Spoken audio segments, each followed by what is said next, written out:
I want to encourage everybody today njagala okukuutira buli omu olwaleero that if you are going to marry, bw'obanga ogenda kuwasa make sure fuba okulaba that you don't marry one wife. titowasa mukazi omu You yekka, marry more than two. owasa abakazi abasoba mu babiri. Whether you are a woman oba oli mukazi or a man, oba oli musajja, you must marry more than one wife. olina okuwasa omukazi asukka mu omu. Okay? Tell your neighbor that secret. mulirwanawo kimugamba ekyama ekyo, That if you come to a time of getting married, ti bw'otuuka mu kaseera ak'okuwasa, some people have refused. wali abagaanye. I'm teaching and I'm preaching. nze ntandise okusomesera Tell your mbuulira, neighbor gamba that mulirwanawo if you reach to the time of marriage, ti bw'otuuka mu kaseera ak'okuwasa, make sure you don't marry one. Kale andowooza tugendereyo mu byawandiikibwa ate tugenda kuba nga tumala budde. Twagala tutereeze oyo ate omukozi wa sitaani, nze muyita mukozi wa sitaani agent ali ku mission. Kakati owulira ebigambo byayogedde nti takkiriza oba ayagala omuntu oba omukazi oba musajja abe ng'asobola okuba ng'awasa oba ng'afumbirwa omuntu asukka mu omu.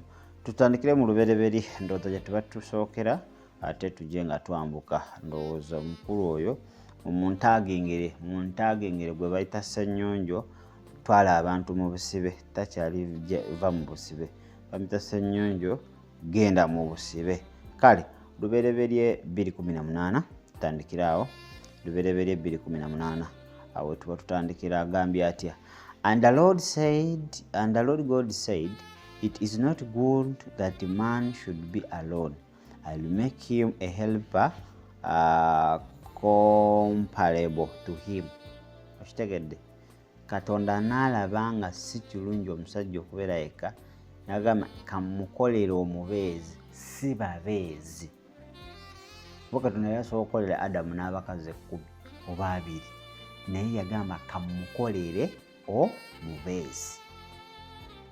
Kati gwe musajja gwe ebyokusirwaza abantu, musimanyi omuntu awase abasukka mu omu baba 2 bafumbirwe. Oli ku promotinga bwenzi, oli ku promotinga adultery, olina ky'oyisaawo, olina ensigo ya sitaani ajoba gy'oli kusimba mu bantu. Wamaka nkubuulire gwa ndaba, togeza n'otwala amagezi agagava mu Ssenyonjo gansi ga wano gava magombe ga sitaani. Katonda okuva ku lubereberye yalaba nga omusajja yeetaaga omubeezi, si babeezi. Tuveewo awo, anjala tugende mpola mpola, nja kuba nga ate musomeza Matayo 19, tugendeko mu ndagaano empya, nti ayinza olowooza eyo ndagaano nkadde. Matayo 19, Matthew 19 verse 4 to 6 egamba etya? Egamba weti: And he answered and said to them, Have you not read that he who made them at the beginning made them male and female, not male and females? And he said, For the reason a man shall leave his house and mother and be joined to his wife, not wives. Sanyiwa omusajja oyo oba school fees yamulyanga nze naye ate kati kisingezaako.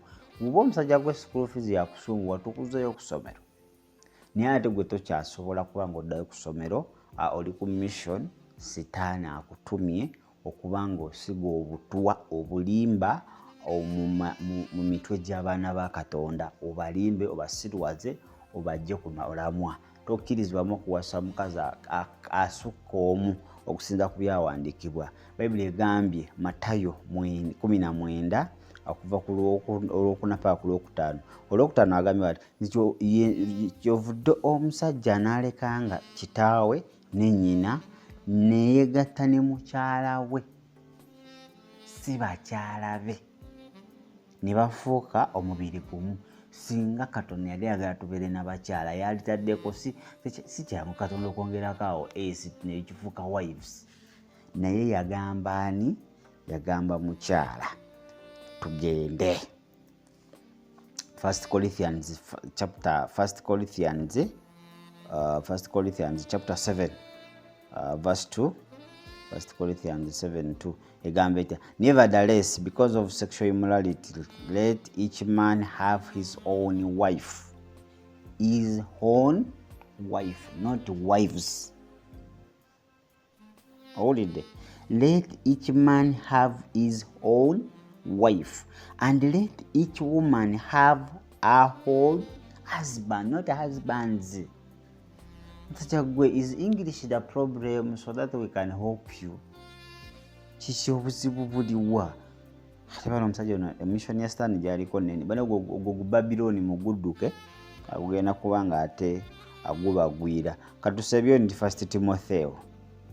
Tusembyo 1 Timotheo, 1 Timothy chapter what? Chapter 3 verse 2 tutandikire ku 2 egambe etya verse 2.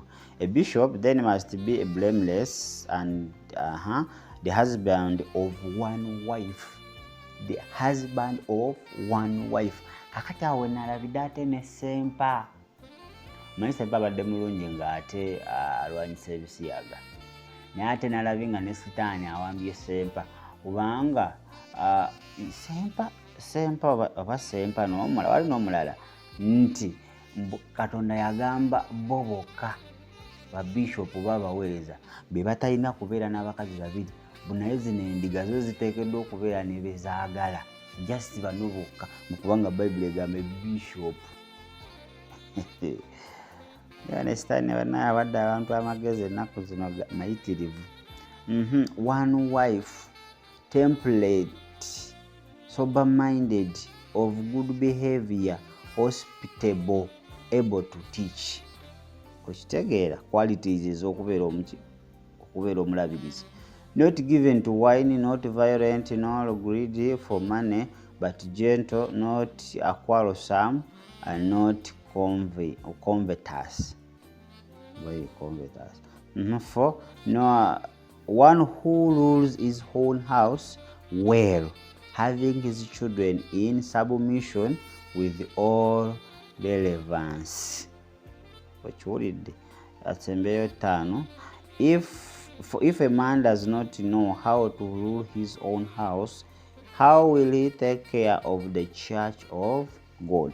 N'ebyawandiikibwa bingi nnyo ebiraga nti omusajja anaabanga n'omukyalo omu. Kakati Ssenyonjo omulimu gw'okufuza abantu ogukoze, era sitaani ndowooza mu bwakabaka bwe olina level gy'oliko. Naye kankubulire nti eyo teri bulamu. Oyo sitaani akukozesa ajja kumala akutte ate akozesa abalala. Talina mukwano era abamukolera bonna bagamba I don't know you, you don't know me. So ebyo byonna byogezaako okuba nga ate weerimbika mu byawandiikibwa ate n'osobola okuba ng'okola ki? Obuza abantu balage lumu kiki ky'oti. Okusinga okuba ng'okwata Bayibuli kyokka ate ogikuba. Okitegedde? Oba okwata Kurani kwata Kurani. Oba okwata nsaasi kwata nsaasi. Obagale kakati ndi musamize bya Katonda sibikkiririzaamu. Ddala ate okubuzaabuza abantu. You are confusing people. Abantu oli babuza. So bantu mwenna abali eyo okwetoola eggwanga Uganda, oyo Ssenyonjo twala abantu mu busibe temugendayo. Bukyaki gwogwo guli enansana. Kankubuulire oli kwetwala mu busibe oyo talina bulamu bw'agenda kubuulira. Talina kigambo kya bulamu kiva wa Mukama waffe. Ebintu bye byonna ali ku mission ali kubanga atwala abantu mu geyeena, asiga nsigo nfu mu mitwe gy'abantu. So olina okubeera abeegendereza. Si buli ekimasamasa nti zaabu. Kitegedde? Ate binsasa nti n'abantu ne bakuba engalo. Bonna yabaloga teri ategeerako. Temuli wadde alina akategeera. Bonna Ssenyonjo yabalogaaloga dda. So tosaagenda Ssenyonjo n'osigala kyekimu. Kankubulire era gwagamba mukangende ngezese akugamba simanyi va mu busibe. Abantu bonna bali wa Ssenyonjo bonna abagenda nga balimu n'akategeera bonna yabasiba. Sitaani amukozesa. Teri Katonda akozesa Ssenyonjo. Sitaani yamukozesa. So nkulabula noonya Katonda omulamu. Wobanga onoonya ekifo w'okugenda oba ekifo enjiri oyagala okuwulira ekigambo kya Katonda ogeza n'owa Ssenyonjo budde. Buno obutambi bakitubaleetera atwaga tubalabule nga bukyali. Kubanga abamu teri avuddeyo kumwogerako basirise. So obunasigala nga butambula abantu bayinza olowooza byandibanga bituufu. So fe tubuleeta bungi tujja kuleetera nga kamu ku kamu atukulabule obutwa bw'afulumya. Si bulamu afulumya butwa. Buli wayogera waati wabaako venom gy'aba ayagala okuba nga akusigamu. So tomuwuliriza oyo musajja Nabbi omufu, Nabbi wa sitaani ate tatwala abantu. Kivala nze nabaga ebintu bya sitaani byeraga. Akugamba va mu busibe nenga actual sense yatya kuwandika kigambo mujje mu busibe.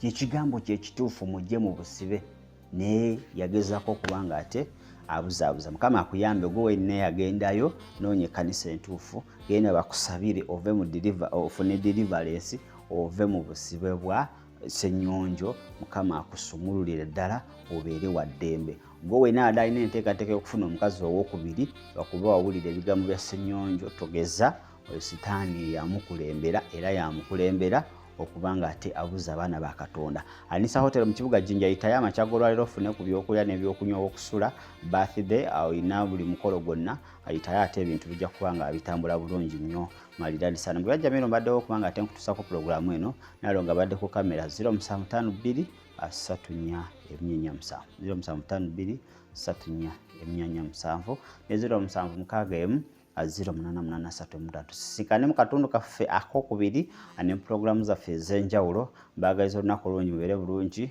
ate era mweraba. I want to encourage everybody today Njagala okuutira buli omu olwaleero that if you are going to marry, bw'obanga ogenda kuwasa make sure fuba okulaba that you don't marry one wife. titowasa mukazi omu You yekka, marry more than two. owasa abakazi abasoba mu babiri. Whether you are a woman Oba oli mukazi or a man, oba oli musajja, you must marry more than one wife. olina okuwasa omukazi asukka mu omu. Okay? Tell your neighbor that secret. Mulirwanawo kimugambe ekyama ekyo, That if you come to a time of getting married, ti bw'otuuka mu kaseera ak'okuwasa. some people have refused. Wali abagaanye. I'm teaching and I'm preaching. Nze ntandise okusomesera Tell your mbuulira. neighbor Gamba that mulirwanawo if you reach to the time of marriage, ti bw'otuuka mu kaseera ak'okuwasa, make sure you don't marry one.